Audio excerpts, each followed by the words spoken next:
Hola, contigos. It's a Big K Experience, the Spilt Milk Show, and the Bee. And today's episode is brought to you by Kingman Chevrolet. At Kingman Chevrolet Buick, their entire team works together to provide you with the ultimate Buick Chevrolet shopping experience. They are here to exceed your expectations, ladies and gentlemen, like the Chevrolet Employee Discount for Everyone sales event, allowing you to purchase or lease an eligible new Chevrolet, Buick, GMC, or Cadillac vehicle at a special discounted price below MSRP. Combine it with most current offers to get even more. And that's Kingman Chevrolet on Stockton Hill in K-Town.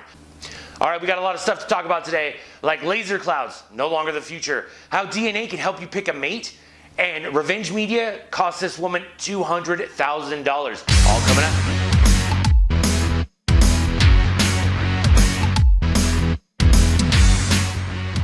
All right, so I was watching this show on Netflix called You, right? A lot of people have been telling me about it. It's really well written. It's not the romantic comedy that I thought it was, which is the reason I ignored it.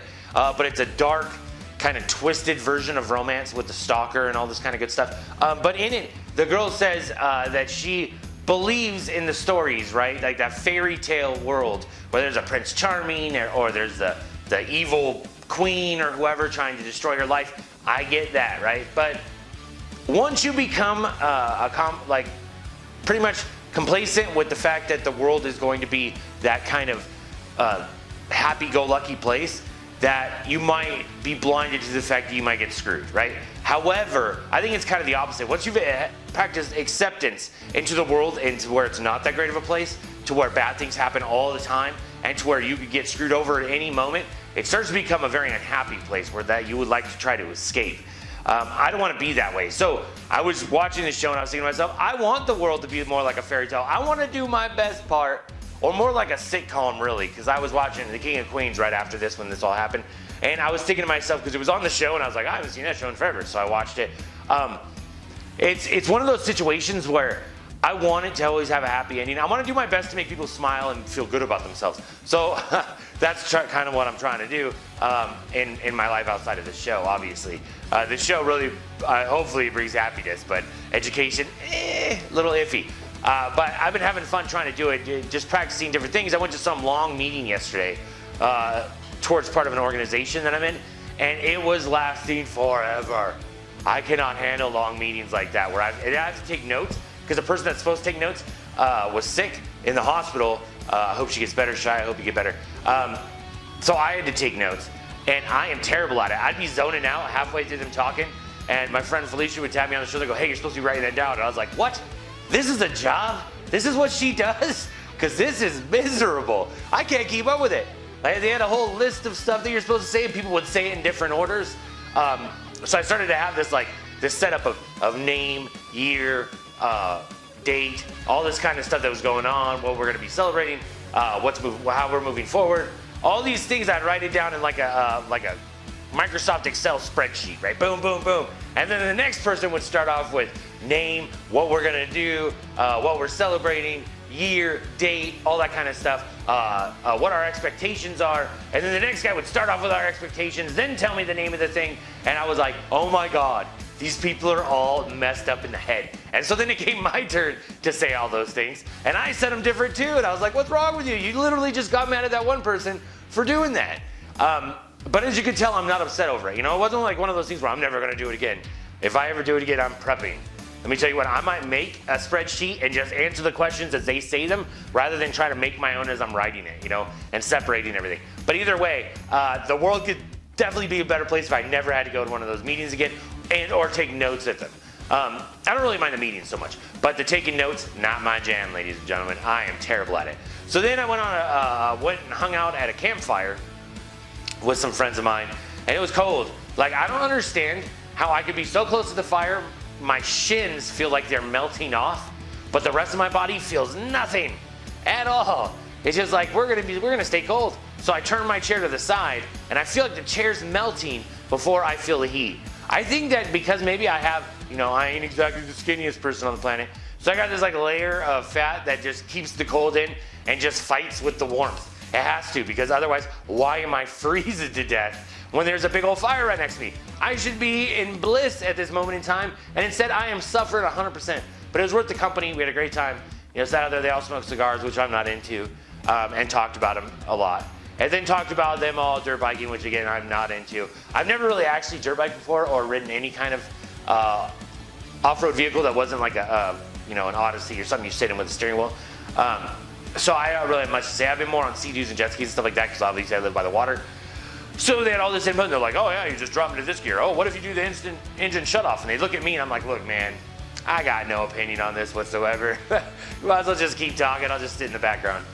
Which is the same thing that happens with football. Like I like watching football, but I'm not all nerdy about it, so I don't know any of the players' names or anything like that. But when I'm watching it, I'll just be like intently watching it because I like the sport. I just don't really care for all the nonsense that goes in with it. Like, oh, how many yards this guy's gotten, and who's the best running back, who's the best receiver, what kind of quarterback, so who's retiring, blah, blah, blah. To me, it's a little nerdy. I get it while people are into it, but they act like they're not nerds about it. You know, I just have to clarify, you're being way nerdy about football right now because it's too much for me to handle. However, I need to find more hobbies, and I need to figure out how to stop saying however as well. But I need to find more hobbies because these guys, they're in it to win it. They got dream teams or whatever those are called. And they're making these rosters and all this kind of stuff. And what am I doing? Calling them nerds, like an idiot. All right, I take no interest in figuring out those guys' names. That's why they have numbers on their backs so I don't have to remember their names, as far as I was concerned. But as far as the future goes, I need to find a hobby, gosh darn it. I need to find something that I could call out when I'm watching, oh, this is that, and this is that. But instead, my hobby is learning a bunch of little things about a lot of things. You know, so that's pretty much where I'm at right now, which does not make me sound like the brightest star in the sky, but I'm shining, baby, I'm shining. Did you know Valley View Medical Center's mission is making communities healthier?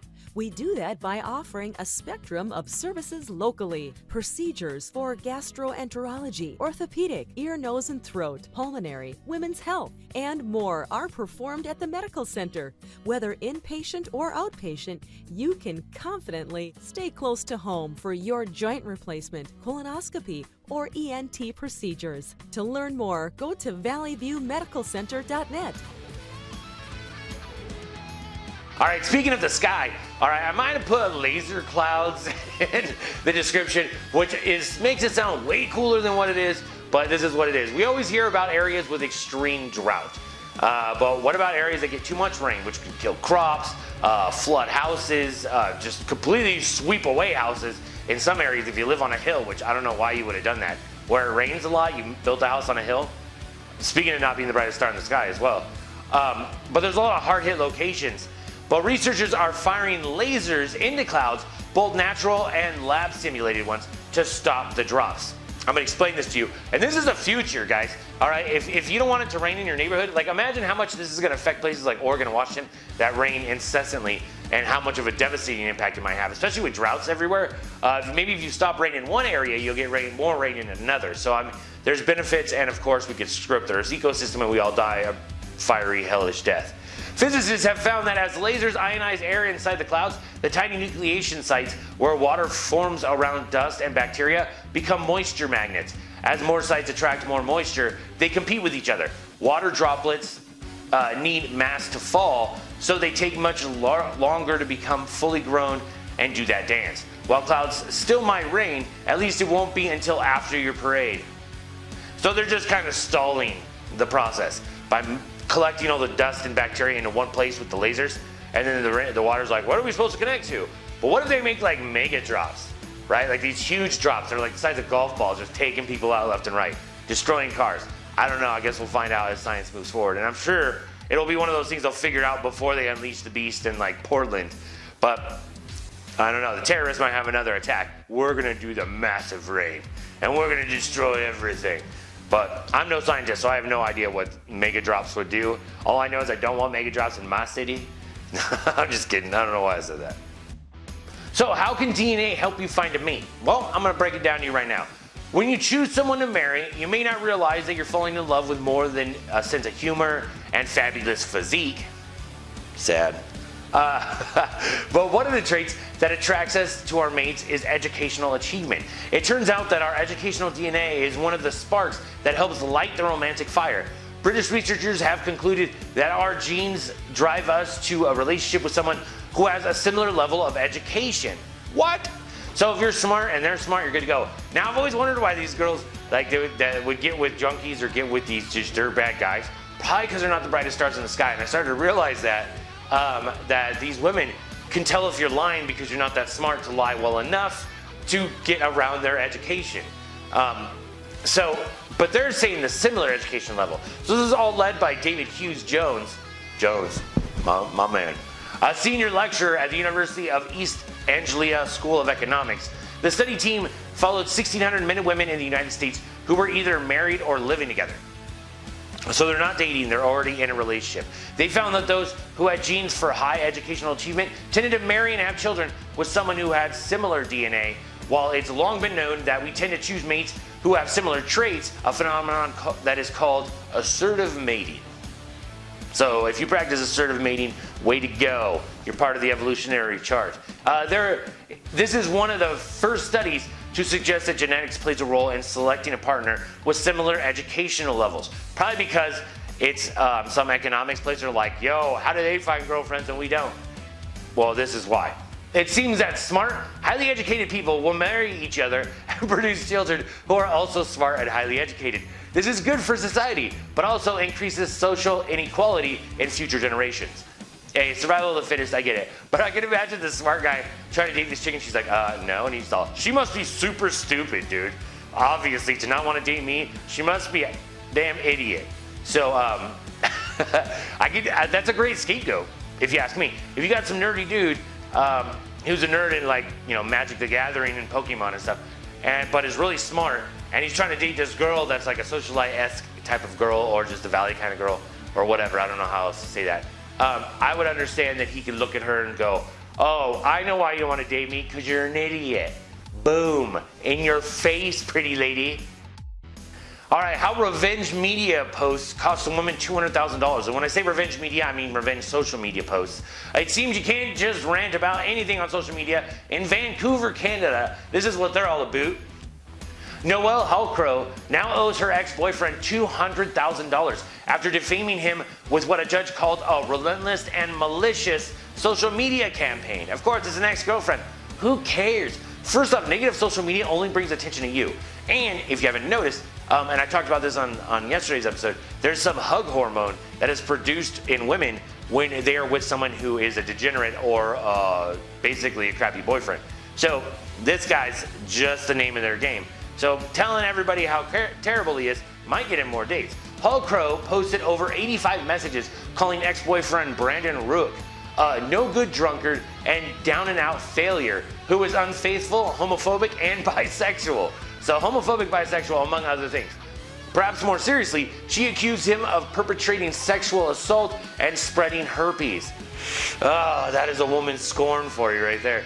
She first blamed others for mounting the campaign, but the posts were linked to her IP address and resembled texts she had sent Rook. So she's like, nah, it was somebody else. They're like, dude, it was done on your computer. With the same crap you told other people and him.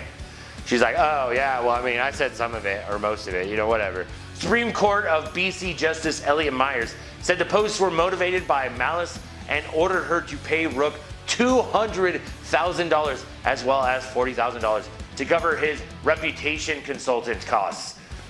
Reputation consultant? I mean, the guy is a no good drunkard and down and out failure. So he probably needs a reputation consultant along with a life coach, along with, I'm sure, some other things. Little is known about their relationship except they dated for 2 stints of 6 months, then 1 month, 2 stints, 1 6 months and then 1 month, and Rook broke up with her each time. Rook had no comment and neither did she. So like, we don't want to talk to nobody about our lives. We're both kind of down and out failures and we're both bisexual. But what are you gonna do? I think that personally, he probably is maybe a bit of a drunkard, likes to go out and drink a little bit. I don't know if he's a down and out failure because again, like I said before, any kind of woman that has like something that they can build back up, or I forget what they call it, but like something to work on, they usually are attracted to that for some reason. So you just probably got him a lot more dates. So down and out failure. Oh my God, he must need help. Let me go meet him and I'll try to talk him into being the man he could be. And we'll go have drinks before, because that's a good idea. I've always wondered that too. When you find out someone drinks a lot, and you're like, oh my God, he needs to stop drinking. And then some girl meets up and goes, all right, well, let's just go to the bar and talk about this. that's kind of funny. I don't know why I'm bashing on women. I mean, obviously, men don't pick the greatest women on the planet. Mostly the greatest ass on the planet, or what they consider it to be. I'm no relationship consultant, but this lady, dude, if you break up with somebody, they're allowed to vent. It's not like everybody took it seriously. Like, they're like, oh my God, this guy is a total down and out failure, I can tell. Because she said so, oh my God. However, accusing him of perpetrating sexual assault and spreading herpes, that's a bit hardcore. But even when an ex-girlfriend says that about someone on social media, I don't necessarily believe it right out the gate. She's upset and she wants you to look like a fool.